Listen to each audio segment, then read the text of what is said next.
ಸಂಬಂಧಪಟ್ಟಂತಹ ಕೆಲವೊಂದು very important ಆದಂತಹ 25 ಪ್ರಶ್ನೆಗಳನ್ನು ಇವತ್ತಿನ ಭಾಗದಲ್ಲಿ ನಾನು ಹೇಳ್ತಾ ಇದ್ದೀನಿ.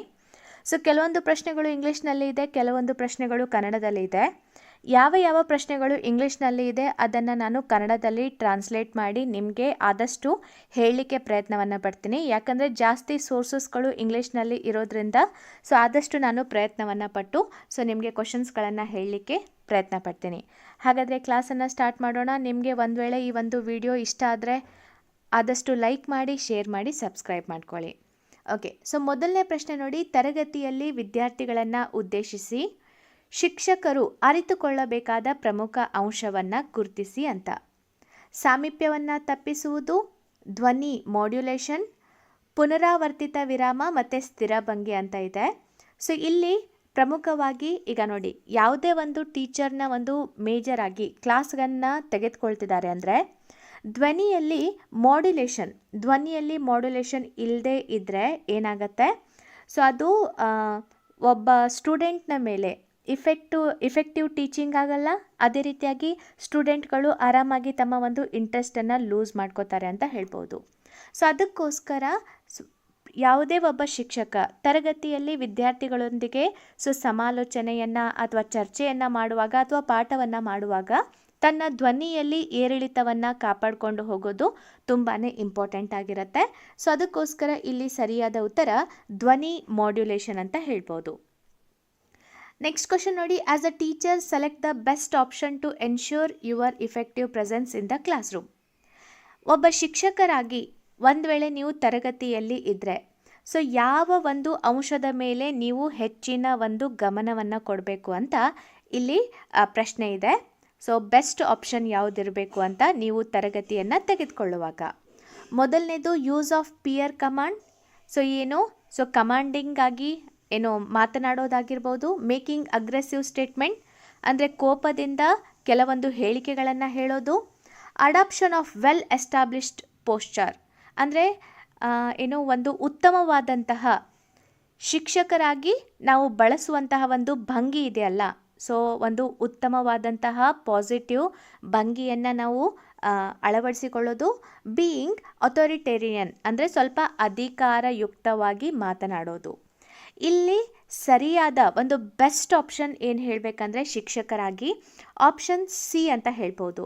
ಅಂದರೆ ಒಬ್ಬ ಟೀಚರ್ ಯಾವುದೇ ಒಬ್ಬ ಸ್ಟೂಡೆಂಟ್ ಇದ್ದಾರಲ್ಲ ಅವರೊಂದಿಗೆ ಸಮಾಲೋಚನೆಯನ್ನು ನಡೆಸಬೇಕಾಗಿರ್ಬೋದು ಅಥವಾ ಏನೇ ಒಂದು ಡೌಟನ್ನು ಕೇಳಲಿಕ್ಕೆ ಬರುವಾಗ ಶಿಕ್ಷಕರ ಹಾವಭಾವ ಪಾಶ್ಚರನ್ನು ಅವರು ಸ್ವಲ್ಪ ಗಮನಿಸ್ತಾರೆ. ಸೊ ಶಿಕ್ಷಕರ ಒಂದು ಹಾವಭಾವದಿಂದ ಇವರು ಯಾವ ರೀತಿಯಾಗಿ ನಮ್ಮೊಂದಿಗೆ ವರ್ತಿಸಬಹುದು ಅಂತ ಸ್ಟೂಡೆಂಟ್ ಮೊದಲನೇ ಗೇಜ್ ಮಾಡಿಕೊಳ್ಳುವಂತಹ ಸಾಧ್ಯತೆ ಕೂಡ ಇರೋದ್ರಿಂದ ಸೊ ಒಬ್ಬ ಉತ್ತಮ ಶಿಕ್ಷಕ ಏನು ಮಾಡಬೇಕು, ವೆಲ್ ಎಸ್ಟಾಬ್ಲಿಷ್ಡ್ ಪೋಸ್ಚರನ್ನು ಅಳವಡಿಸಿಕೊಳ್ಳೋದು ತುಂಬಾ ಇಂಪಾರ್ಟೆಂಟ್ ಆಗುತ್ತೆ. ಸೊ ಆಪ್ಷನ್ ಸಿ ಸರಿಯಾದ ಉತ್ತರ. ಮುಂದಿನ ಪ್ರಶ್ನೆ. ನಿಮ್ಮ ತರಗತಿಯ ಹೆಚ್ಚಿನ ವಿದ್ಯಾರ್ಥಿಗಳು ದುರ್ಬಲರಾಗಿದ್ದರೆ ನೀವು ಏನು ಮಾಡಬೇಕು ಅಂತ. ಸೊ ಬುದ್ಧಿವಂತ ವಿದ್ಯಾರ್ಥಿಗಳ ಬಗ್ಗೆ ಯೋಚನೆ ಮಾಡದಿರುವುದು, ನಿಮ್ಮ ಬೋಧನೆಯ ವೇಗವನ್ನು ಇನ್ನೂ ವೇಗವಾಗಿ ಇರಿಸಿ, ಇದರಿಂದ ವಿದ್ಯಾರ್ಥಿಗಳ ಗ್ರಹಿಕೆಯ ಮಟ್ಟ ಹೆಚ್ಚಾಗುತ್ತದೆ. ನಿಮ್ಮ ಬೋಧನೆಯನ್ನು ನಿಧಾನವಾಗಿ ಇರಿಸಿ, ಪ್ರಕಾಶಮಾನವಾದ ವಿದ್ಯಾರ್ಥಿಗಳಿಗೆ ಕೆಲವು ಹೆಚ್ಚುವರಿ ಮಾರ್ಗದರ್ಶನದೊಂದಿಗೆ ನಿಮ್ಮ ಬೋಧನೆಯನ್ನು ನಿಧಾನವಾಗಿ ಇರಿಸಿ. ಸೊ ಇಲ್ಲಿ ಸರಿಯಾದ ಉತ್ತರ ಯಾವುದಾಗತ್ತೆ, ಆಪ್ಷನ್ ಡಿ ಆಗುತ್ತೆ. ಈಗ ನೋಡಿ, ಒಂದು ಕ್ಲಾಸ್ ಅಂದಮೇಲೆ ಸೊ ತುಂಬ ಜಾಣರಿರುವಂತಹ ಸ್ಟೂಡೆಂಟ್ ಇರ್ತಾರೆ. ಕೆಲವೊಂದು ಸ್ಟೂಡೆಂಟ್ಸ್ಗಳಿಗೆ ಬೇಗ ಈ ಒಂದು ಅಧ್ಯಯನವನ್ನು ಕ್ಯಾಪ್ಚರ್ ಮಾಡುವಂತಹ ಕೆಪಾಸಿಟಿ ಸ್ವಲ್ಪ ಸ್ಲೋ ಇರುತ್ತೆ. ಒಂದು ವೇಳೆ ನಾವು ಏನು ಮಾಡಬೇಕಾಗತ್ತೆ, ಆ್ಯಸ್ ಅ ಟೀಚರ್ ಎರಡರನ್ನು ಅಂದರೆ ಜಾಣ ವಿದ್ಯಾರ್ಥಿಗಳನ್ನು ಅದೇ ರೀತಿಯಾಗಿ ಈ ಒಂದು ಮಂದಗತಿಯಲ್ಲಿ ಇರುವಂಥ ವಿದ್ಯಾರ್ಥಿಗಳನ್ನು ಇಬ್ಬರನ್ನು ಬ್ಯಾಲೆನ್ಸ್ ಮಾಡ್ಕೊಂಡು ಹೋಗಿ ಕ್ಲಾಸನ್ನು ನಡೆಸಬೇಕಾಗತ್ತೆ. ಸೊ ಯಾರು ಬ್ರಿಲಿಯಂಟ್ ಇರ್ತಾರೆ ಅವರಿಗೆ ಸಪ್ರೇಟಾಗಿ ಕ್ಲಾಸನ್ನು ತೆಗೆದುಕೊಳ್ಳಿಕ್ಕೆ ಆಗಲ್ಲ. ಇದರಿಂದ ಏನಾಗುತ್ತೆ, ವಿದ್ಯಾರ್ಥಿಗಳಲ್ಲಿ ನಾವು ಭೇದ ಭಾವ ಮಾಡ್ತಾ ಇದ್ದೀವಿ ಅನ್ನುವಂತಹ ಭಾವನೆ ಬರುತ್ತೆ. ಒಂದೇ ಒಂದು ಎನ್ವೈರ್ಮೆಂಟ್ನಲ್ಲಿ ಅಂದರೆ ಒಂದೇ ಒಂದು ಕ್ಲಾಸ್ ರೂಮ್ನಲ್ಲಿ ಎಲ್ಲ ರೀತಿಯಾದಂಥ ವಿದ್ಯಾರ್ಥಿಗಳನ್ನು ಗಮನವನ್ನು ಕೊಡೋ ಮೂಲಕ, ಎಲ್ಲ ವಿದ್ಯಾರ್ಥಿಗಳ ಮೇಲೆ ಗಮನವನ್ನು ಕೊಡೋ ಮೂಲಕ ಯಾವ್ಯಾವ ಸ್ಟೂಡೆಂಟ್ ಬೇಗ ಕ್ಯಾಪ್ಚರ್ ಮಾಡ್ಕೋತಾರೆ, ಬೇಗ ಆಸಕ್ತಿ ವಹಿಸ್ಕೊಳ್ತಾರೆ, ಬೇಗ ಅರ್ಥ ಮಾಡ್ಕೊಳ್ತಾರೆ, ಅವರಿಗೆ ಸ್ವಲ್ಪ ಹೆಚ್ಚಿನ ಗೈಡೆನ್ಸನ್ನು ನೀಡುವ ಮೂಲಕ, ಸೊ ಯಾವ ಒಂದು ವಿದ್ಯಾರ್ಥಿಗಳು ಅಧ್ಯಯನದಲ್ಲಿ ದುರ್ಬಲರಾಗಿರ್ತಾರೆ ಅವರಿಗೆ ನಿಧಾನವಾಗಿ ಹೇಳಿಕೊಳ್ಳುವ ಮೂಲಕ ನಾವೇನು ಮಾಡಬೇಕು, ಎರಡೂ ರೀತಿಯಾದಂಥ ವಿದ್ಯಾರ್ಥಿಗಳ ನಡುವೆ ಬ್ಯಾಲೆನ್ಸನ್ನು ಮಾಡಿಕೊಂಡು ಇಬ್ಬರ ಏಳಿಗೆಗೋಸ್ಕರ ನಾವೇನು ಮಾಡಬೇಕು, ಇಲ್ಲಿ ಫೋಕಸ್ ಮಾಡಬೇಕಾಗತ್ತೆ. ಸೊ ಅದಕ್ಕೆ ಇಲ್ಲಿ ಬೆಸ್ಟ್ ಸ್ಟೇಟ್ಮೆಂಟ್ ಯಾವುದಾಗತ್ತೆ, ಆಪ್ಷನ್ ಡಿ ಇದೆಯಲ್ಲ ಅದು ಬೆಸ್ಟ್ ಸ್ಟೇಟ್ಮೆಂಟ್. ಓಕೆ, ಸೊ ಮುಂದಿನ ಪ್ರಶ್ನೆ ನೋಡಿ, a teacher who is not able to draw the attention of his student should. ಒಬ್ಬ ಶಿಕ್ಷಕ ಈ ಒಂದು ವಿದ್ಯಾರ್ಥಿಗಳ ಆಸಕ್ತಿಯನ್ನು, ಅಂದರೆ ತನ್ನ ಶಿಕ್ಷಣದ ಕಡೆ ಆಸಕ್ತಿಯನ್ನು ಬೆಳೆಸಲಿಕ್ಕೆ ಸಾಧ್ಯವಾಗದೇ ಇರುವಂಥ ಒಂದು ಸಿಚುವೇಷನಲ್ಲಿ ಏನು ಮಾಡಬೇಕು ಅಂತ ಇಲ್ಲಿ ಪ್ರಶ್ನೆ. So evaluate his teaching method and improve it. So ತನ್ನ ಒಂದು ಹೇಳುವಂತಹ ಒಂದು ಶೈಲಿ ಆಗಿರ್ಬೋದು ಅಥವಾ ಅಧ್ಯಯನ ಶೈಲಿಯನ್ನು ಗಮನ ಹರಿಸಿ ಅದನ್ನು ಇಂಪ್ರೂವ್ ಮಾಡಲಿಕ್ಕೆ ಪ್ರಯತ್ನ ಪಡೋದು. ರಿಸೈನ್ ಫ್ರಮ್ ದ ಪೋಸ್ಟ್, ಅಂದರೆ ತನ್ನ ಒಂದು ಹುದ್ದೆಗೆ ರಾಜೀನಾಮೆಯನ್ನು ನೀಡೋದು. Find fault in his pupils. So ತನ್ನ ಒಂದು ವಿದ್ಯಾರ್ಥಿಗಳಲ್ಲಿ ಇರುವಂತಹ ಒಂದು ಫಾಲ್ಟ್ಗಳನ್ನು ಎತ್ತಿ ತೋರಿಸೋದು. Start dictating. ಸೊ ಏನೇ ಆಗಲಿ ನನಗೆ ಅದು ಸಂಬಂಧಪಡಲ್ಲ, ನಾನು ವಿದ್ಯಾರ್ಥಿಗಳಿಗೆ ಹಾಗೆ ಹೇಳ್ತಾ ಹೋಗ್ತೇನೆ. ಸೊ ಈ ರೀತಿಯಾದಂಥ 4 ಆಪ್ಷನ್ ಇದೆ. ಇಲ್ಲಿ ಪ್ರಮುಖವಾಗಿ ಟೀಚರ್ ಕಡೆಯಿಂದ ಸ್ವಲ್ಪ ಮಿಸ್ಟೇಕ್ ಆಗ್ತಾ ಇದೆ. ಅಂದರೆ ಟೀಚರ್ ತನ್ನ ಒಂದು ಅಧ್ಯಯನ ಶೈಲಿಯಲ್ಲಿ ಕೆಲವೊಂದು ಕೊರತೆ ಇರೋದ್ರಿಂದ ವಿದ್ಯಾರ್ಥಿಗಳ ಗಮನವನ್ನು ತನ್ನ ಕಡೆಗೆ ಸೆಳೀಲಿಕ್ಕೆ ಆತನಿಗೆ ಪ್ರಾಬ್ಲಮ್ ಆಗ್ತಾ ಇದೆ. ಸೊ ಅದಕ್ಕೋಸ್ಕರ ಆತ ಏನು ಮಾಡಬೇಕು ಅಂದರೆ, ತಾನು ಯಾವ ಒಂದು ವಿಷಯದಲ್ಲಿ, ಯಾವ ಒಂದು ಅಂಶದಲ್ಲಿ ಆತ ವೀಕ್ ಆಗಿದ್ದಾನೆ ಅನ್ನೋದನ್ನು ಗಮನದಲ್ಲಿ ಇಡಬೇಕಾಗತ್ತೆ. ಸೊ ಅದರ ಮೇಲೆ ನಾವು ಇಂಪ್ರೂವ್ ಮಾಡಬೇಕಾಗತ್ತೆ. ಇಲ್ಲಿ ಕೇವಲ ತನ್ನ ಒಂದು ನಾಲೆಜನ್ನು ಮಾತ್ರ ಹೊಂದಿದ್ರೆ ಅಷ್ಟು ಸಾಕಾಗಲ್ಲ.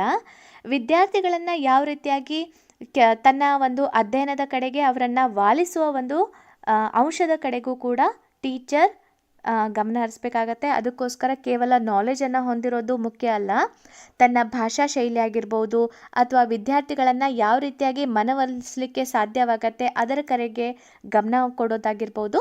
ಸೊ ಈ ರೀತಿಯಾಗಿ ಹಲವಾರು ಅಂಶಗಳನ್ನು ಆ್ಯಸ್ ಅ ಟೀಚರ್ ಆತ ಅಳವಡಿಸಿಕೊಳ್ಳಬೇಕಾಗತ್ತೆ. ಅದಕ್ಕೋಸ್ಕರ ಯಾವ ವಿಷಯದಲ್ಲಿ ಆತನಿಗೆ ಕೊರತೆ ಉಂಟಾಗ್ತಾ ಇದೆ ಅದನ್ನು ಫೈಂಡ್ ಔಟ್ ಮಾಡಿ ಅದನ್ನು ಇಂಪ್ರೂವ್ ಮಾಡಿಕೊಂಡ್ರೆ ಸೊ ಆರಾಮಾಗಿ ವಿದ್ಯಾರ್ಥಿಗಳನ್ನು ತನ್ನ ಒಂದು ಅಧ್ಯಯನದ ಕಡೆಗೆ ವಾಲಿಸಬಹುದು. ಮುಂದಿನ ಪ್ರಶ್ನೆ ನೋಡಿ, how a teacher should behave with the student. So ಒಬ್ಬ ಶಿಕ್ಷಕ ತನ್ನ ಒಂದು ವಿದ್ಯಾರ್ಥಿಗಳೊಂದಿಗೆ ಯಾವ ರೀತಿಯಾಗಿ ವರ್ತಿಸಬೇಕು ಅಂತ ಪ್ರಶ್ನೆ ಇದೆ ಇಲ್ಲಿ. ಜನರಲ್, ಫಾದರ್, ಫ್ರೆಂಡ್ ಮತ್ತು ಲೀಡರ್. ಸೊ ಹಾಗಾದರೆ ತನ್ನ ಒಂದು ಸ್ಥಾನವನ್ನು ಕಾಪಾಡಿಕೊಂಡು ಶಿಕ್ಷಕ ವಿದ್ಯಾರ್ಥಿಗಳೊಂದಿಗೆ ವರ್ತನೆಯನ್ನು ಮಾಡಬೇಕು ಅಂದರೆ as a leader. So leader ಆಗಿ ಆತ ವರ್ತನೆ ಮಾಡಬೇಕು. ಸಾಮಾನ್ಯ ರೀತಿಯಾಗಿ ವರ್ತನೆ ಮಾಡೋದು ಅಂದರೆ ಎಲ್ಲರೂ ಸಾಮಾನ್ಯ ರೀತಿಯಾಗಿ ವರ್ತನೆ ಮಾಡ್ತಾರೆ, ಆದರೆ ಶಿಕ್ಷಕನಿಗೆ ಅವರದೇ ಆದಂಥ ಒಂದು ರೆಸ್ಪಾನ್ಸಿಬಿಲಿಟಿ ಇರುತ್ತೆ. ವಿದ್ಯಾರ್ಥಿಗಳನ್ನು ನಾಲೆಜ್ ಕೊಡುವಂಥ ಒಬ್ಬ ವ್ಯಕ್ತಿಯಾಗಿರ್ತಾನೆ. ಸೊ ಅದಕ್ಕೆ ಆತ ಸಾಮಾನ್ಯನಾಗಿ ಅಥವಾ ಫ್ರೆಂಡ್ ಆಗಿ ಅಥವಾ ಈ ಒಂದು ಅಪ್ಪನಂತೆ ಆತ ಕಾರ್ಯನಿರ್ವಹಿಸೋದಕ್ಕಿಂತ ಹೆಚ್ಚಿನದಾಗಿ ಆ್ಯಸ್ ಅ ಲೀಡರ್, ಒಬ್ಬ ನಾಯಕತ್ವದ ಒಂದು ಗುಣವನ್ನು ಹೊಂದಿರುವಂತಹ ವ್ಯಕ್ತಿಯಾಗಿ ಮಕ್ಕಳಿಗೆ ಆತ ಗೈಡೆನ್ಸನ್ನು ನೀಡಿದರೆ ಇದರ ಮೂಲಕ ಏನಾಗುತ್ತೆ, ಸೊ ವಿದ್ಯಾರ್ಥಿಗಳು ಹೆಚ್ಚಿನ ಒಂದು ಮಟ್ಟದಲ್ಲಿ ಈ ಟೀಚರ್ ಅಥವಾ ಆತನ ಒಂದು ಭಾಷಾ ಶೈಲಿಗೆ ಹೆಚ್ಚಿನ ಮಹತ್ವವನ್ನು ಕೊಡ್ತಾರೆ. The most important task is teaching is, ಅಂದರೆ ಈ ಒಂದು ಶಿಕ್ಷಣದಲ್ಲಿ ಯಾವುದು ತುಂಬಾ ಒಂದು ಇಂಪಾರ್ಟೆಂಟ್ ಆದಂತಹ ಒಂದು ಅಂಶ ಆಗಿದೆ ಅಥವಾ ಟಾಸ್ಕ್ ಆಗಿದೆ ಅಂತ ಇಲ್ಲಿ ಪ್ರಶ್ನೆಯನ್ನು ಕೇಳಿದ್ದಾರೆ. Making monthly reports and maintaining records. So ಪ್ರತಿ ತಿಂಗಳು ಈ ಒಂದು ರಿಪೋರ್ಟ್ ಅಥವಾ ವರದಿಯನ್ನು ತಯಾರಿ ಮಾಡೋದು, ಅದೇ ರೀತಿಯಾಗಿ ಈ ಒಂದು ವರದಿಗಳನ್ನು ಮೇಂಟೈನ್ ಮಾಡೋದು. ಎರಡನೇದು making assignment and hearing recitation, ಅಂದರೆ ಈ ವಿದ್ಯಾರ್ಥಿಗಳಿಗೆ ಅಸೈನ್ಮೆಂಟ್ಗಳನ್ನು ಕೊಡೋದು ಮತ್ತು ಅದನ್ನೆಲ್ಲ ಕೇಳೋದು. ಸೊ ಅದು ಎರಡನೆಯ ಪ್ರಮುಖವಾದ ಅಂಶ. Directing student in the development of experience. So ಅಂದರೆ ಯಾವ ರೀತಿಯಾಗಿ ತಮ್ಮ ಒಂದು ಅನುಭವಗಳ ಮೂಲಕ ವಿದ್ಯಾರ್ಥಿಗಳ ಕಲಿಕೆಯನ್ನು ಇಂಪ್ರೂವ್ ಮಾಡೋದು ಅದರ ಕುರಿತಾಗಿ ಅಥವಾ ನನ್ ಆಫ್ ದೀಸ್ ಅಂತ ಇದೆ. ಇಲ್ಲಿ ಶಿಕ್ಷಣಕ್ಕೆ ಸಂಬಂಧಪಟ್ಟಂತೆ ತುಂಬಾ ಇಂಪಾರ್ಟೆಂಟ್ ಆದಂತಹ ಒಂದು ಮಾಹಿತಿ ಏನಂತ ಹೇಳಬೇಕಂದ್ರೆ ಅಥವಾ ಒಂದು ಕಾರ್ಯ ಏನಾಗತ್ತೆ ಅಂತ ಹೇಳಬೇಕಂದ್ರೆ ಆತ ಪ್ರಮುಖವಾಗಿ ಇಲ್ಲಿ ಆಪ್ಷನ್ ಸಿ ಇದೆಯಲ್ಲ ಅದು ಸೂಕ್ತವಾಗತ್ತೆ ಅಂತ ಹೇಳ್ಬೋದು. ಸೊ ಇಲ್ಲಿ ಏನಾಗುತ್ತೆ, ಸೊ ಆಪ್ಷನ್ ಸಿ ಪ್ರಕಾರ directing student in the development of experience. So ತನ್ನ ಒಂದು ಶಾಲಾ ಕೊಠಡಿಯಲ್ಲಿ ತನ್ನ ಒಂದು ಅನುಭವಗಳ ಮೂಲಕ ಶಾಲೆಯ ಕಲಿಕೆಯನ್ನು ಇನ್ನೂ ಇಂಪ್ರೂವ್ ಮಾಡೋದು, ಪ್ರಾಕ್ಟಿಕಲ್ ಮತ್ತು ಥಿಯರಿ ನಾಲೆಜ್ಗಳ ಮೂಲಕ ವಿದ್ಯಾರ್ಥಿಗಳ ಒಂದು ಕಲಿಕೆಯನ್ನು ಇನ್ನೂ ಇಂಪ್ರೂವ್ ಮಾಡೋದು, ಅದು ಮೋಸ್ಟ್ ಇಂಪಾರ್ಟೆಂಟ್ ಟಾಸ್ಕ್ ಅಂತ ಹೇಳ್ಬೋದು ಶಿಕ್ಷಣಕ್ಕೆ ಸಂಬಂಧಪಟ್ಟಂತೆ. ನೆಕ್ಸ್ಟ್ ಕ್ವಶನ್ ನೋಡಿ, ಈ ಒಂದು the Dalton scheme of education is useful for which one of the following. Dalton ಅವರು ಪ್ರಸ್ತುತಪಡಿಸಿದಂತಹ ಒಂದು ಸಿದ್ಧಾಂತ ಈ ಕೆಳಗಿನ ಯಾರಿಗೆ ಸೂಕ್ತವಾಗಿದೆ ಅಂತ ಇಲ್ಲಿ ಪ್ರಶ್ನೆಯನ್ನು ಕೇಳಲಾಗಿದೆ. For infants, for little children, for older children, for all of these ಅಂತ ಇದೆ. ಸೊ ಡಾಲ್ಟನ್ ಇದಾರಲ್ಲ, ಸೊ ಅವರು ಈ ಒಂದು ಶಿಕ್ಷಣಕ್ಕೆ ಸಂಬಂಧಪಟ್ಟಂತೆ ಒಂದು ತಮ್ಮದೇ ಆದಂಥ ಒಂದು ಥಿಯರಿಯನ್ನು ಪ್ರಸ್ತುತಪಡಿಸಲಿಕ್ಕೆ ಪ್ರಯತ್ನವನ್ನು ಪಟ್ಟಿದ್ರು.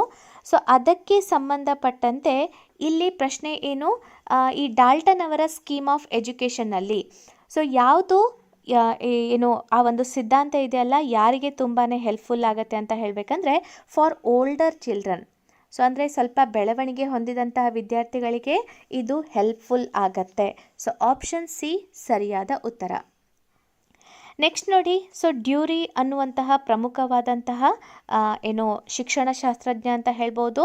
ಅಕಾರ್ಡಿಂಗ್ ಟು ಡ್ಯೂರಿ ಎಜುಕೇಷನ್ ಈಸ್ ಅಂದರೆ ಡ್ಯೂರಿ ಅವರ ಪ್ರಕಾರ ಶಿಕ್ಷಣ ಅಂದರೆ ಏನು ಅಂತ. ಸಾಮಾಜಿಕ ಅಗತ್ಯ ಅಥವಾ ವೈಯಕ್ತಿಕ ಅಗತ್ಯ, ಮಾನಸಿಕ ಅಗತ್ಯ ಅಥವಾ ಸೈದ್ಧಾಂತಿಕ ಅಗತ್ಯ ಅಂತ ಇದೆ.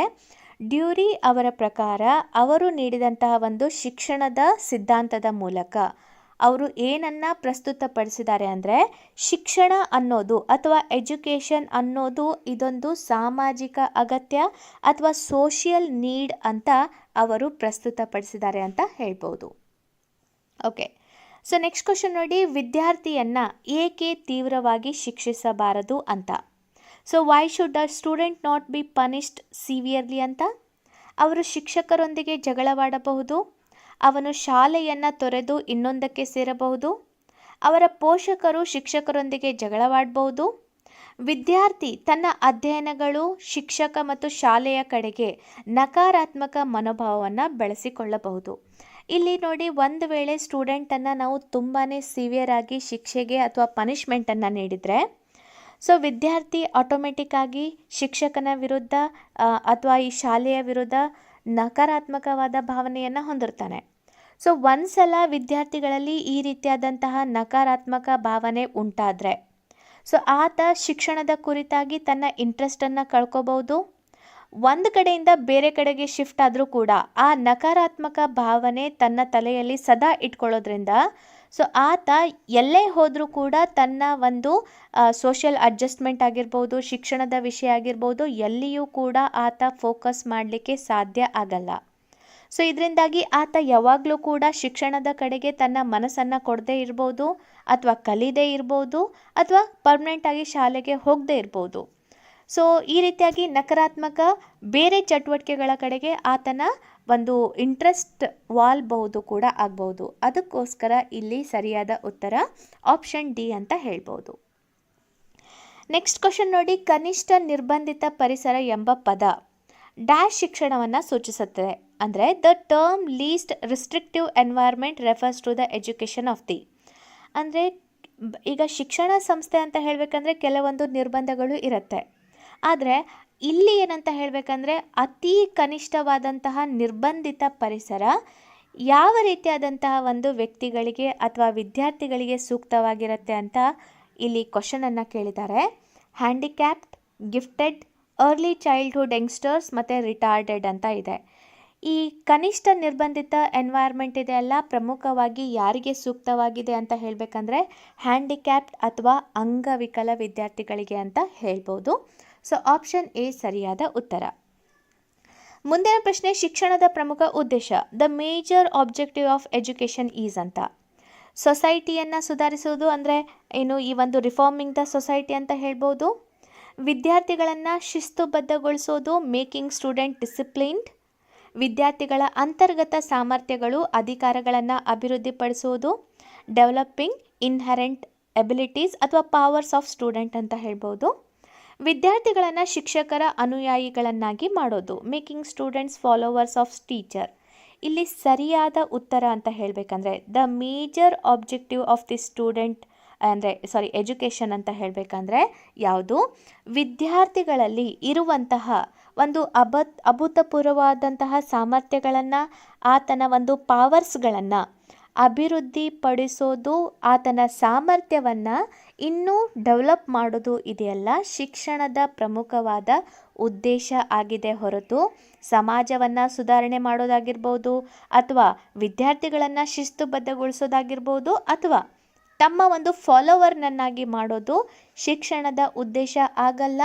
ಇದು ಕೇವಲ ಶಿಕ್ಷಣ ಎನ್ನೋದು ಇದು ವಿದ್ಯಾರ್ಥಿಗಳ ಒಂದು ಸರ್ವತೋಮುಖ ಬೆಳವಣಿಗೆಗೆ ಅನುಕೂಲಕರವಾದಂತಹ ಒಂದು ಬೆಳವಣಿಗೆಯ ವಾತಾವರಣವನ್ನು ನೀಡೋದು ಅಂತ ಹೇಳ್ಬೋದು. ಮುಂದಿನ ಪ್ರಶ್ನೆ, each child grows in its own unique way. The wide individual differences are caused by. ಈಗ ನೋಡಿ, ಕ್ವಶನ್ ಏನಿದೆ ಅಂತ ಹೇಳಬೇಕಂದ್ರೆ ಪ್ರತಿಯೊಂದು ವಿದ್ಯಾರ್ಥಿ ಅಥವಾ ಮಗು ತನ್ನದೇ ಆದಂತಹ ವಿಶಿಷ್ಟವಾದಂತಹ ಒಂದು ವಾತಾವರಣದಲ್ಲಿ ಅದು ಬೆಳವಣಿಗೆ ಹೊಂದುತ್ತೆ. ಸೊ ಯಾಕೆ ಈ ಒಂದು ಪ್ರತಿಯೊಂದು ಮಗುವಿನಲ್ಲಿ ಡಿಫ್ರೆನ್ಸಸ್ ಯಾಕೆ ಅದು ಕಾರಣವಾಗತ್ತೆ? ಸೊ ಪ್ರತಿಯೊಂದು ಮಗುವಿನಲ್ಲಿ ಉಂಟಾಗುವ ವ್ಯತ್ಯಾಸಗಳಿಗೆ ಕಾರಣ ಏನು? ಇಲ್ಲಿ ಪ್ರಶ್ನೆ ಕಂಪ್ಲೀಟಾಗಿ ಏನಂತ ಹೇಳಬೇಕಂದ್ರೆ, ಸೊ ಪ್ರತಿಯೊಂದು ಮಗು ತನ್ನದೇ ಆದ ವಿಶಿಷ್ಟ ವಾತಾವರಣದಲ್ಲಿ ಅದು ಅಭಿವೃದ್ಧಿ ಹೊಂದುತ್ತೆ. ಆದರೂ ಕೂಡ ಪ್ರತಿಯೊಂದು ಮಗುವಿನಲ್ಲಿ ಕೆಲವೊಂದು ವಿಭಿನ್ನತೆ ಕಾಣಲಿಕ್ಕೆ ಏನು ಒಂದು ಪ್ರಮುಖ ಕಾರಣ? ಹೆರಿಡಿಟಿ ಅಂದರೆ ಅನುವಂಶೀಯತೆ, ಎಂಡೋಮೆಂಟ್ ಅಥವಾ ಎನ್ವೈರ್ಮೆಂಟಲ್ ಇನ್ಫ್ಲೂಯೆನ್ಸಸ್ ಅಂದರೆ ತಮ್ಮ ಒಂದು ಸುತ್ತಮುತ್ತಲಿನ ಪರಿಸರದ ಒಂದು ಇನ್ಫ್ಲೂಯೆನ್ಸ್ ಆಗಿರ್ಬೋದು, ಆಲ್ ಆಫ್ ದೀಸ್ ಅಂತ ಹೇಳ್ಬೋದು. ಸೊ ಇಲ್ಲಿ ನೋಡಿ, ಒಂದೇ ಕಾರಣ ಅಂತ ಇರಲ್ಲ. ವಿದ್ಯಾರ್ಥಿಗಳಿಗೆ ಅಥವಾ ಮಗುವಿನಲ್ಲಿ ಸೊ ಈ ಒಂದು ಬೇರೆ ರೀತಿಯಾದಂತಹ ಇಂಡಿವಿಜುವಲ್ ಡಿಫ್ರೆನ್ಸ್ ಬರಲಿಕ್ಕೆ ಮನೆಯ ಪರಿಸರ ಆಗಿರ್ಬೋದು, ಸ್ನೇಹಿತರ ಒಂದು ಪ್ರಭಾವ ಆಗಿರ್ಬೋದು, ಪರಿಸರದ ಪ್ರಭಾವ ಆಗಿರ್ಬೋದು, ಆನುವಂಶಿಕತೆ ಆಗಿರ್ಬೋದು. ಇದೇ ರೀತಿಯಾಗಿ ಬಹಳಷ್ಟು ಅಂಶಗಳು ಪ್ರತಿಯೊಂದು ಮಗುವಿನ ಮೇಲೆ ಅದು ಇನ್ಫ್ಲೂಯೆನ್ಸ್ ಮಾಡುತ್ತೆ. ಸೊ ಅದಕ್ಕೋಸ್ಕರ ಇಲ್ಲಿ ಸರಿಯಾದ ಉತ್ತರ all of these. Okay, so ಮುಂದಿನ ಪ್ರಶ್ನೆ, the process of learning include which of the following. ಈ ಶಿಕ್ಷಣದ ಪ್ರಕ್ರಿಯೆ ಕೆಳಗಿನ ಯಾವ ಒಂದು ಅಂಶವನ್ನು ಒಳಗೊಂಡಿದೆ ಅಂತ? Synthesis and organisation of the old and new experiences resulting in a novel pattern ಅಂತ. ಎರಡನೇದು ಅಂದರೆ ಏನಂತ ಹೇಳಬೇಕಂದ್ರೆ, ಹೊಸ ಮತ್ತು ಹಳೆಯ ಒಂದು ಅನುಭವಗಳನ್ನು ಪಡೆದುಕೊಳ್ಳುವ ಮೂಲಕ ಒಂದು ವಿದ್ಯಾರ್ಥಿಗಳಲ್ಲಿ ಕ್ರಮಬದ್ಧವಾದಂತಹ ಶಿಕ್ಷಣ ಪದ್ಧತಿಯನ್ನು ಅಳವಡಿಸೋದಾಗಿರ್ಬೋದು, ಅಥವಾ ಕಲಿಕಾ ಒಂದು ಪ್ರಕ್ರಿಯೆಯನ್ನು ಅಳವಡಿಸೋದಾಗಿರ್ಬೋದು. ಎರಡನೇದು, it includes all activities which leave permanent effect on the individual. So ಇದು ಏನಂತ ಹೇಳಬೇಕಂದ್ರೆ, ಇದು ಎಲ್ಲ ರೀತಿಯಾದಂತಹ ಚಟುವಟಿಕೆಗಳನ್ನು ಒಳಗೊಂಡಿರುತ್ತೆ.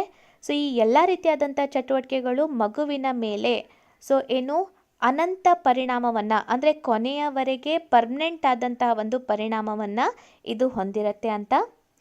ಇನ್ its simplest form, learning means acquisition, retention and modification of experience. ಅಂದರೆ ಸಿಂಪಲ್ ಆಗಿ ಹೇಳಬೇಕಂದ್ರೆ ಈ ಒಂದು ಕಲಿಕೆ ಅನ್ನೋದು ವಿದ್ಯಾರ್ಥಿಗಳಲ್ಲಿ ಇರುವಂತಹ ಒಂದು ಗ್ರಾಸ್ಪಿಂಗ್ ಪವರ್ ಆಗಿರ್ಬೋದು, ರಿಟೆನ್ಷನ್ ಆಗಿರ್ಬೋದು, ಅಥವಾ ಆತನ ಒಂದು ಬದಲಾವಣೆ, ಈ ಅನುಭವದಲ್ಲಿನ ಬದಲಾವಣೆ ಆಗಿರ್ಬೋದು. So option D all of these ಅಂತ ಇದೆ. ಸೊ ಇಲ್ಲಿ ನೋಡಿ, ಶಿಕ್ಷಣ ಅನ್ನೋದು ಕೇವಲ ಒಂದೇ ಒಂದು ಕಾನ್ಸೆಪ್ಟ್ನ ಬೇಸ್ ಆಗಿಲ್ಲ. ಸೊ ಅದು ಎಲ್ಲ ರೀತಿಯಾದಂತಹ ಒಂದು ಬೆಳವಣಿಗೆ, ಆತನ ಅನುಭವವನ್ನು ಚೇಂಜ್ ಮಾಡೋದಾಗಿರ್ಬೋದು, ಆತನ ಮುಂದಿನ ಹಂತವನ್ನು ಬೆಳವಣಿಗೆಯ ಹಂತದ ಮೇಲೆ ಅದು ಪರಿಣಾಮವನ್ನು ಬೀರೋದಾಗಿರ್ಬೋದು, ಆತನ ಬಿಹೇವಿಯರ್ ಮೇಲೆ ಚೇಂಜಸ್ ಬರ್ಬೋದು, ಆತನ ಅನುಭವದ ಮೇಲೆ ಚೇಂಜಸ್ ಬರ್ಬೋದು. ಸೊ ಅದೇ ರೀತಿಯಾಗಿ ಆತನ ಒಂದು ಅಭಿವೃದ್ಧಿ ಮೇಲೆ ಕೂಡ ಇದು ಅಫೆಕ್ಟ್ ಆಗೋದ್ರಿಂದ ಇಲ್ಲಿ ಸರಿಯಾದ ಉತ್ತರ ಆಲ್ ಆಫ್ ದೀಸ್ ಸರಿಯಾದ ಉತ್ತರ. ನೆಕ್ಸ್ಟ್ ಕ್ವಶನ್ ನೋಡಿ, a new Qamar teacher who is mall treated in his class will deal with the student by. ಈಗ ಒಬ್ಬ ಹೊಸ ಟೀಚರ್ ಏನು new Qamar teacher who is mall treated in his class will deal with the student by. So ಇಲ್ಲಿ ಯಾವ ರೀತಿಯಾಗಿ ಒಬ್ಬ ಹೊಸ ಶಿಕ್ಷಕ, ಮಾಲ್ ಟ್ರೀಟೆಡ್ ಶಿಕ್ಷಕ, ಸೊ ಯಾವ ರೀತಿಯಾಗಿ ತನ್ನ ಒಂದು ಸ್ಟೂಡೆಂಟ್ನೊಂದಿಗೆ ವರ್ತಿಸಬೇಕು ಅನ್ನುವಂಥದ್ದನ್ನು ಇಲ್ಲಿ ಪ್ರಶ್ನೆ ಕೇಳಲಾಗಿದೆ. Applying punitive measures, improving his qualities and expressing it before them in a good way, changing his class after consultation, giving them a threat of expulsion ಅಂತ ಹೇಳ್ಬೋದು. ಇಲ್ಲಿ ಸರಿಯಾದ ಉತ್ತರ ಅಂತ ಹೇಳಬೇಕಂದ್ರೆ, ಒಂದು ವೇಳೆ ಟೀಚರ್ ಈ ರೀತಿಯಾದಂಥ ಎಕ್ಸ್ಪೀರಿಯನ್ಸನ್ನು ಹೊಂದ್ತಾ ಇದ್ದಾನೆ ಅಂದರೆ ಆತ ಪ್ರಮುಖವಾಗಿ ಏನು ಮಾಡಬೇಕು ಅಂದರೆ ತನ್ನ ಕ್ವಾಲಿಟೀಸ್ ಮತ್ತು ಎಕ್ಸ್ಪ್ರೆಸ್ಸಿಂಗ್, ವಿದ್ಯಾರ್ಥಿಗಳ ಮೇಲೆ ಯಾವ ರೀತಿಯಾಗಿ ಯಾವ ಒಂದು ವೇನಲ್ಲಿ ಹೇಗೆ ಆತ ಎಕ್ಸ್ಪ್ರೆಸ್ ಮಾಡಬೇಕು, ಒಳ್ಳೆ ರೀತಿಯಲ್ಲಿ ಎಕ್ಸ್ಪ್ರೆಸ್ ಮಾಡಬೇಕು ಅನ್ನೋದರ ಕುರಿತಾಗಿ ಹೆಚ್ಚಿನ ಗಮನವನ್ನು ಕೊಟ್ಟು ಅದನ್ನು ಇಂಪ್ರೂವ್ ಮಾಡ್ಕೊಳ್ಳೋ ಮೂಲಕ, ಸೊ ವಿದ್ಯಾರ್ಥಿಗಳ ಒಂದು ದಾರಿಯಲ್ಲಿ ಹೋಗೋ ಮೂಲಕ ಸೊ ಅವರನ್ನು ತಮ್ಮ ಕಡೆಗೆ ಸೆಳೆಯುವಂತಹ ಒಂದು ಪ್ರಯತ್ನವನ್ನು ಮಾಡಬೇಕಾಗತ್ತೆ. ಸೊ ಆಪ್ಷನ್ ಬಿ ಸರಿಯಾದ ಉತ್ತರ. ನೆಕ್ಸ್ಟ್ ಕ್ವಶನ್ ನೋಡಿ, ಪಠ್ಯಕ್ರಮವನ್ನು ರೂಪಿಸಲು ಯಾವ ಅಂಶವು ಹೆಚ್ಚು ಮುಖ್ಯವಾಗಿದೆ? For formulating the curriculum which factor is most important? So ಶಿಕ್ಷಕರ ಸಾಮರ್ಥ್ಯ, ಮಕ್ಕಳ ಸಾಮರ್ಥ್ಯಗಳು ಮತ್ತು ಅಗತ್ಯಗಳು, ರಾಷ್ಟ್ರೀಯ ಐಡಿಯಾಲಜಿ, ಸಾಮಾಜಿಕ ಮತ್ತು ಸಾಂಸ್ಕೃತಿಕ ಆದರ್ಶಗಳು. ಈಗ ಶಿಕ್ಷಣ ಅನ್ನೋದು ಯಾರಿಗೆ ಕೊಡ್ತಾ ಇದ್ದೀವಿ? ಶಿಕ್ಷಣ ಅನ್ನೋದು ವಿದ್ಯಾರ್ಥಿಗಳಿಗೆ ಕೊಡ್ತಾ ಇದ್ದೀವಿ. ಇದು ಶಿಕ್ಷಕರ ಅಭಿವೃದ್ಧಿ ಕೂಡ ಅಲ್ಲ, ಒಂದು ಶಿಕ್ಷಣ ಸಂಸ್ಥೆಯ ಅಭಿವೃದ್ಧಿ ಕೂಡ ಅಲ್ಲ. ಶಿಕ್ಷಣದಲ್ಲಿ ಇರುವಂಥ ಸಿಲೆಬಸ್ ಪ್ರಮುಖವಾಗಿ ಯಾರು? ವಿದ್ಯಾರ್ಥಿಗಳ ಒಂದು ಅನುಭವ, ಕಲಿಕೆ, ಅಭಿವೃದ್ಧಿಗೆ ಸಂಬಂಧಪಟ್ಟಿರೋದ್ರಿಂದ ಈ ಒಂದು ಪಠ್ಯಕ್ರಮವನ್ನು ರೂಪಿಸುವಾಗ ನಾವು ಯಾವಾಗಲೂ ಕೂಡ ಮಕ್ಕಳ ಸಾಮರ್ಥ್ಯ ಮತ್ತು ಅಗತ್ಯತೆಗಳ ಕುರಿತಾಗಿ ಫೋಕಸ್ ಮಾಡಬೇಕಾಗತ್ತೆ. ಸೊ ಅದಕ್ಕೋಸ್ಕರ ಆಪ್ಷನ್ ಬಿ ಸರಿಯಾದ ಉತ್ತರ. ನೆಕ್ಸ್ಟ್ ಕ್ವಶನ್ ನೋಡಿ, ಇತರ ವೃತ್ತಿಗೆ ಬೋಧನೆಗೆ ನೀವು ಯಾಕೆ ಆದ್ಯತೆ ನೀಡಬೇಕು? Why should you prefer teaching to other profession ಅಂತ. ಸೊ ಮಾನವೀಯತೆಯ ಸೇವೆಗಾಗಿ, ಬೋಧನೆಯ ಪ್ರೀತಿಗಾಗಿ, for love to young. So ಮೂರನೇ ಆಪ್ಷನ್. ನಾಲ್ಕನೇದು for mastery over the subject of teaching. ಇಲ್ಲಿ ಪ್ರಮುಖವಾಗಿ ಸರಿಯಾದ ಉತ್ತರ ಅಂತ ಹೇಳಬೇಕಂದ್ರೆ, ಯಾಕೆ ನಾವು ಬೇರೆ ಒಂದು ಪ್ರೊಫೆಷನ್ಗೂ ಕೂಡ ಆದ್ಯತೆಯನ್ನು, why should you prefer teaching to other profession ಅಂತ ಹೇಳಬೇಕಂದ್ರೆ, ಯಾಕಂದರೆ ಇಲ್ಲಿ ಸರಿಯಾದ ಉತ್ತರ ಮಾನವೀಯತೆಯ ಸೇವೆಗಾಗಿ, option A for the service of humanity ಅಂತ ಹೇಳ್ಬೋದು. Okay, so which of the following is meant of information collection. So ಇಲ್ಲಿ ಯಾವುದು ಇದೆ ಅಲ್ಲ, ಈ ಒಂದು ಮಾಹಿತಿ ಸಂಗ್ರಹಣೆಗೆ ಸಂಬಂಧಪಟ್ಟಂಥ ಒಂದು ಪ್ರಮುಖವಾದ ಅಂಶ ಆಗಿದೆ. ಶೆಡ್ಯೂಲ್, ರಿಪೋರ್ಟ್, ಪ್ಲ್ಯಾನ್ ಮತ್ತು ಸ್ಕೋಪ್ ಅಂತ ಇದೆ. ಸೊ ಮಾಹಿತಿ ಸಂಗ್ರಹಣೆಗೆ ಸಂಬಂಧಪಟ್ಟಂತೆ ಶೆಡ್ಯೂಲ್ ಇದೆಯಲ್ಲ, ಆಪ್ಷನ್ ಎ ಶೆಡ್ಯೂಲ್ ಸರಿಯಾದ ಉತ್ತರ. ಮುಂದಿನ ಪ್ರಶ್ನೆ, the best way by a teacher to introduce a new student by. So ನೋಡಿ, the best way by a teacher to introduce a new subject by. So ಹೊಸ ಒಂದು ವಿಷಯವನ್ನು ವಿದ್ಯಾರ್ಥಿಗಳಿಗೆ ಶಿಕ್ಷಕ ಯಾವ ರೀತಿಯಾಗಿ ಅವರಿಗೆ ಪರಿಚಯಿಸಬೇಕು ಅಂತ ಇಲ್ಲಿ ಪ್ರಶ್ನೆ. Giving a broad outline of the subject, ಅಂದರೆ ಆ ವಿಷಯದ ಕುರಿತಾಗಿ ಗಾಢವಾದಂತಹ ಅಥವಾ ಡೀಟೇಲ್ ಆಗಿ ಅವರಿಗೆ ರೂಪರೇಖೆಯನ್ನು ನೀಡೋದು. Relating it to daily life situation, so ಅದನ್ನು ಪ್ರತಿದಿನದ ಅನುಭವಕ್ಕೆ ಅಥವಾ ಸನ್ನಿವೇಶಗಳಿಗೆ ಹೋಲಿಕೆ ಮಾಡೋ ರೀತಿಯಲ್ಲಿ ಪ್ರಸ್ತುತಪಡಿಸೋದು. Relating it to previously studied subject or course material, so ಇತ್ತೀಚೆಗೆ ನಾವು ಕಲಿಸಿದಂತಹ ವಿಷಯಗಳಿಗೆ ಅದನ್ನು ಸಂಬಂಧಪಡಿಸುವಂತೆ, ಸೊ ಅದಕ್ಕೆ ರಿಲೇಟ್ ಆಗಿದೆ ಅನ್ನೋ ರೀತಿಯಲ್ಲಿ ಅದನ್ನು ಪ್ರಸ್ತುತಪಡಿಸೋದು. ಎನಿ ಆಫ್ ದೀಸ್, ಸೊ ಮೇಲಿನ ಯಾವುದಾದರೂ ಒಂದು ಮೆಥಡನ್ನು ಯೂಸ್ ಮಾಡೋದು. ಸೊ ಒಬ್ಬ ಶಿಕ್ಷಕ ಹೊಸ ವಿಷಯವನ್ನು ವಿದ್ಯಾರ್ಥಿಗಳಿಗೆ ಆತ ಪ್ರಸ್ತುತಪಡಿಸ್ತಾ ಇದ್ದೇನೆ ಅಂದರೆ ಈ ಮೂರು ವಿಷಯಗಳಲ್ಲಿ ಅಥವಾ ಅಂಶಗಳಲ್ಲಿ ಯಾವುದಾದರೂ ಅಂಶಗಳನ್ನು ಆತ ಬಳಕೆ ಮಾಡ್ಬೋದು. Okay, so recreational reading should be. So ಈ ಒಂದು ರೀಕ್ರಿಯೇಷನಲ್ ರೀಡಿಂಗ್ ಇದೆಯಲ್ಲ, ಅದು ಯಾವ ರೀತಿಯಾಗಿ ಇರಬೇಕು? Reserve for the school library period, ಅಂದರೆ ಈ ಒಂದು ಗ್ರಂಥಾಲಯಕ್ಕೆ ಹೋಗುವ ಸಮಯಕ್ಕೆ ಈ ರೀಕ್ರಿಯೇಷನಲ್ ಪಿರಿಯಡನ್ನು ಸೀಮಿತಗೊಳಿಸಬೇಕು. ಅಸೈನ್ಡ್ ಆ್ಯಸ್ ಹೋಮ್ವರ್ಕ್, ಸೊ ಇದನ್ನು ಏನು ಹೋಮ್ವರ್ಕ್ ಆಗಿ ಅದನ್ನು ಅಸೈನ್ ಮಾಡೋದು. A responsibility of the home not the school, ಇದು ಮನೆಯ ಒಂದು ಜವಾಬ್ದಾರಿಯೇ ಹೊರತು ಶಾಲೆಯ ಜವಾಬ್ದಾರಿ ಅಲ್ಲ. An integral part of language art curriculum, ಇದು ಒಂದು ಅಂತರ್ಗತ ಭಾಗ, ಅಂದರೆ ಭಾಷೆಯ ಕಲೆಯ ಒಂದು ಅಂತರ್ಗತ ಭಾಗವಾಗಿ ರೀಕ್ರಿಯೇಷನಲ್ ರೀಡಿಂಗನ್ನು ಇಡಬೇಕು ಅಂತ. ಸೊ ಇಲ್ಲಿ ಸರಿಯಾದ ಉತ್ತರ ಆಪ್ಷನ್ ಡಿ. ಸೊ ಯಾವುದೇ ಒಂದು ರೀಕ್ರಿಯೇಷನಲ್ ರೀಡಿಂಗ್ ಇದೆಯಲ್ಲ ಅದು ಏನಂತ ಹೇಳಬೇಕು, ಅಂತರ್ಗತ ಭಾಗವಾಗಿರಬೇಕು, an integral part of language art curriculum ಆಗಿರಬೇಕು. ಸೊ ಅದಕ್ಕೋಸ್ಕರ ಆಪ್ಷನ್ ಡಿ ಸರಿಯಾದ ಉತ್ತರ. A teacher generally ask question to his pupil during the lecture, why? So ಒಬ್ಬ ಶಿಕ್ಷಕ ಪಾಠ ಮಾಡ್ತಿರುವಾಗ ತನ್ನ ವಿದ್ಯಾರ್ಥಿಗಳಿಗೆ ಪ್ರಶ್ನೆಗಳನ್ನು ಕೇಳ್ತಾರೆ, ಯಾಕೆ? Are student listening the lecture attentively, so ಅವರು ಶಿಕ್ಷಕರು ಹೇಳ್ತಾ ಇರುವಂಥ ವಿಷಯಗಳನ್ನು ಗಮನವಿಟ್ಟು ಕೇಳ್ತಾ ಇದ್ದಾರಾ ಅಂತ ಪರೀಕ್ಷೆ ಮಾಡಲಿಕ್ಕೆ. To know which student is brilliant one, so ಯಾವ ಒಂದು ವಿದ್ಯಾರ್ಥಿ ತುಂಬ ಜಾಣ ಇದ್ದಾರೆ ಅಥವಾ ಬ್ರಿಲಿಯಂಟ್ ಇದ್ದಾರೆ ಅಂತ ಕಂಡುಹಿಡಿಲಿಕ್ಕೆ. To know whether the student are understanding the lecture or not.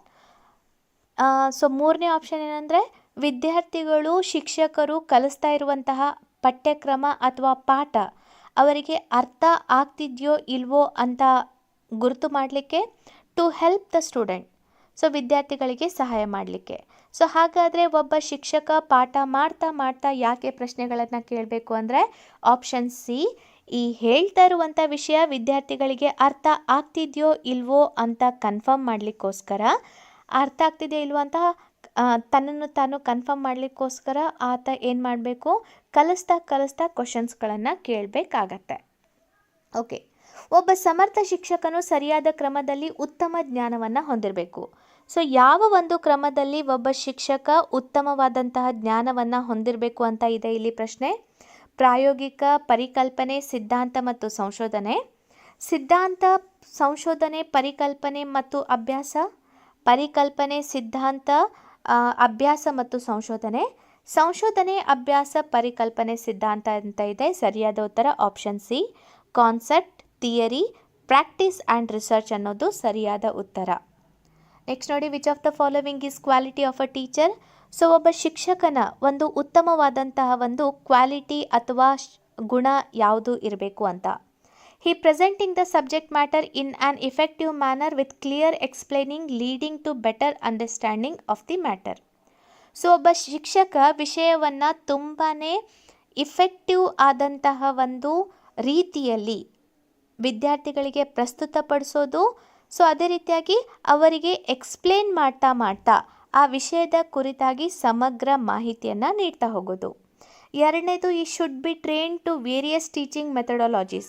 So ಆತ ಎಲ್ಲ ರೀತಿಯಾದಂತಹ ಶಿಕ್ಷಣಕ್ಕೆ ಸಂಬಂಧಪಟ್ಟಂತಹ ಕಲಿಕಾ ಒಂದು ಚಟುವಟಿಕೆಗಳನ್ನು ಕಲಿತಿರುವನಾಗಿರಬೇಕು.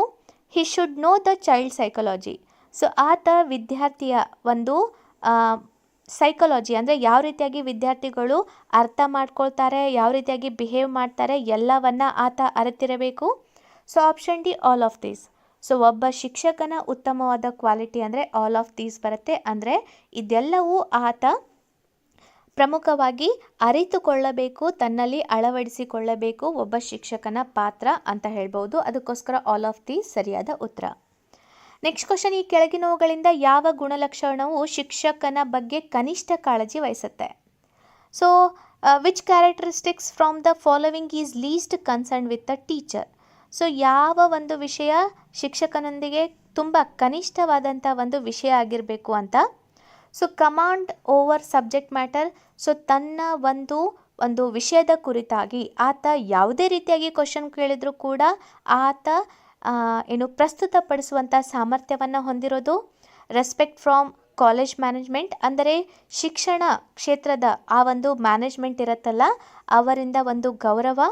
Good rapport with the student. So ವಿದ್ಯಾರ್ಥಿಗಳೊಂದಿಗೆ ಉತ್ತಮವಾದಂತಹ ಸಂಬಂಧವನ್ನು ಹೊಂದಿರೋದು. ಇಫೆಕ್ಟಿವ್ ವರ್ಬಲ್ ಕಮ್ಯುನಿಕೇಷನ್, ತನ್ನ ಒಂದು ಭಾಷಾ ಶೈಲಿಯನ್ನು ಉತ್ತಮವಾದಂಥ ಭಾಷಾ ಶೈಲಿಯನ್ನು ಹೊಂದಿರೋದು. ಸೊ ಯಾವುದು ಶಿಕ್ಷಕನಿಗೆ ಕನಿಷ್ಠವಾದಂಥ ಒಂದು ಪರಿಗಣನೆಗೆ ತೆಗೆದುಕೊಳ್ಳುವ ಅಂಶ ಆಗಿರಬೇಕು ಅಂದರೆ, ಕಾಲೇಜು ನಿರ್ವಹಣೆಯಿಂದ ಗೌರವ ಇದೆಯಲ್ಲ ಶಿಕ್ಷಕನಾಗಿ ಆತ ಅದರ ಕುರಿತಾಗಿ ಕನಿಷ್ಠ ಮಹತ್ವವನ್ನು ನೀಡಬೇಕಾಗತ್ತೆ. Okay, so who can be a good teacher? So ಯಾರು ಒಬ್ಬ ಉತ್ತಮ ಶಿಕ್ಷಕ ಆಗ್ಬೋದು? Who student do not need to ask question. So ಯಾವ ವಿದ್ಯಾರ್ಥಿ ಶಿಕ್ಷಕರಿಗೆ ಪ್ರಶ್ನೆಗಳನ್ನು ಕೇಳಲ್ಲ ಅವರು? Who answer all the question asked by the student. So ವಿದ್ಯಾರ್ಥಿಗಳು ಕೇಳುವಂತಹ ಪ್ರತಿಯೊಂದು ಪ್ರಶ್ನೆಗಳಿಗೆ ಉತ್ತರವನ್ನು ನೀಡ್ತಾ ಇದ್ದರೆ. Who never encourages children to known something not in curriculum. So ಯಾರು ಈ ಒಂದು ಪಠ್ಯಕ್ರಮವನ್ನು ಹೊರತುಪಡಿಸಿ ಇರುವಂತಹ ಒಂದು ವಿಷಯಗಳಿಗೆ ಕಲೀಲಿಕ್ಕೆ ಎನ್ಕರೇಜ್ ಮಾಡದೇ ಇರೋರು. ಸೊ ಅಂತಹ ಒಂದು ಟೀಚರ್. ಅಥವಾ who always tell his her student that from where they can get answer to their queries. So ಯಾರು ತಮ್ಮ ಒಂದು ವಿದ್ಯಾರ್ಥಿಗಳು ಯಾವುದೇ ರೀತಿಯಾದಂತಹ ಪ್ರಶ್ನೆಗಳು ಬಂದರೂ ಕೂಡ ಎಲ್ಲಿಂದ ಮಾಹಿತಿಗಳನ್ನು ಪಡ್ಕೋಬೋದು ಅನ್ನುವಂತಹ ಮಾಹಿತಿಯನ್ನು ನೀಡೋದು. ಸೊ ಇಲ್ಲಿ ಸರಿಯಾದ ಉತ್ತರ ಅಂತ ಹೇಳಬೇಕಂದ್ರೆ ಆಪ್ಷನ್ ಸಿ ಇದೆಯಲ್ಲ, ಸೊ ಆಪ್ಷನ್ ಸಿ ಸರಿಯಾದ ಉತ್ತರ. Okay, meaningful learning takes place when. So ಇಲ್ಲಿ ಪ್ರಶ್ನೆ ಏನಂದರೆ, ಮೀನಿಂಗುವಲ್ ಅಂದರೆ ಅರ್ಥಪೂರ್ಣವಾದಂತಹ ಒಂದು ಕಲಿಕೆ ಯಾವಾಗ ಅದು ಸಂಭವಿಸುತ್ತೆ ಅಂತ. Student are interested in the topic taught. So ವಿದ್ಯಾರ್ಥಿಗಳು ಒಂದು ವೇಳೆ ಕಲಿಸ್ತಾ ಇರುವಂಥ ವಿಷಯದ ಕುರಿತಾಗಿ ಆಸಕ್ತಿಯನ್ನು ಹೊಂದಿದರೆ. Explanations are given within reach of students.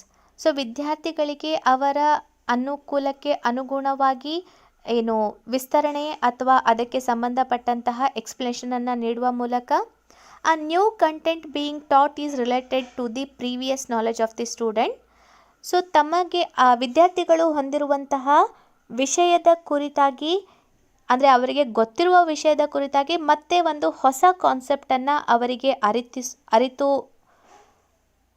ಅವರಿಗೆ ಕಲಿಸುವ ಮೂಲಕ. Student raise question and get them clarified. So ವಿದ್ಯಾರ್ಥಿಗಳು ಪ್ರಶ್ನೆಗಳನ್ನು ಕೇಳ್ತಾರೆ, ಆ ಪ್ರಶ್ನೆಗಳಿಗೆ ಉತ್ತರಿಸುವ ಮೂಲಕ.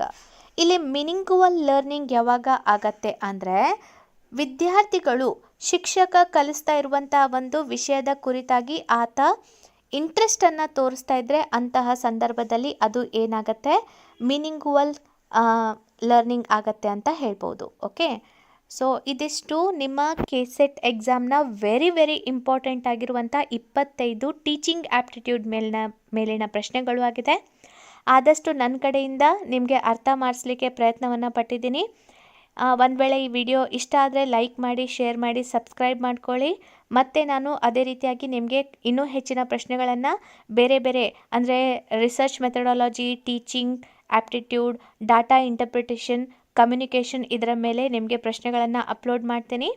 ಸೊ ಆದಷ್ಟು ಲೈಕ್ ಮಾಡಿ, ಶೇರ್ ಮಾಡಿ, ಸಬ್ಸ್ಕ್ರೈಬ್ ಮಾಡ್ಕೊಳ್ಳಿ. ನಿಮಗೆ ಮತ್ತೆ ಏನಾದರೂ ಮಾಹಿತಿ ಬೇಕಾಗಿದ್ದರೆ ನೀವು ಕಮೆಂಟ್ ಮಾಡುವ ಮೂಲಕ ನಿಮ್ಮ ಮಾಹಿತಿಯನ್ನು ಕೇಳ್ಬೋದು.